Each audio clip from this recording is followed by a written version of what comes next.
வாழ்க நலத்துடன். இன்றைக்கி நான் வரலட்சுமி விரதம் விட்டதுனால நான் காலையிலேருந்து எதுவுமே சாப்பிடலங்க. வெறும் தண்ணி மட்டும் தான் குடிச்சிட்டு இருந்தேன்.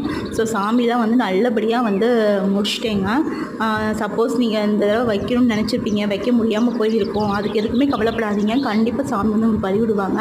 இது நம்ம வீட்டு வரலட்சுமி நோம்புனே நினச்சிக்கோங்க. நான் எல்லாரையும் நினச்சிடாங்க இன்றைக்கி வரலட்சுமி நோம்பு வச்சேன். இதை ஒரு அதிசயம் நடந்துச்சு. அந்த அதிசயம் நான் அடுத்த வீடியோவில் கண்டிப்பாக நான் என்னென்னு உங்களுக்கு நான் சொல்கிறேங்க. அதனால் நீ காலையில் நான் ஃபாஸ்டிங் அதனால் சாயந்தரம் ஒரு 6:30 மணிக்கு மேலே தாங்க நான் விரதம் விட்டேன். அதில் சாமிக்கு படைச்ச 5 வகை சாப்பாடு இருக்கும் பார்த்திங்கன்னா, அதுதாங்க சாப்பிட்டேன். என்னென்ன வச்சேன் அப்படின்னா வெண்பொங்கல் வைக்கல, சக்கரை பொங்கல், தயிர் சாதம், அதுக்கப்புறம் தக்காளி சாதம், அதுக்கப்புறம் பொடி சாதம் பண்ணியிருந்தேங்க. அதுக்கப்புறம் கொஞ்சம் பயிரும் பண்ணியிருந்தேன். ஸோ அதுதான் வச்சு சாப்பிட்டேன்.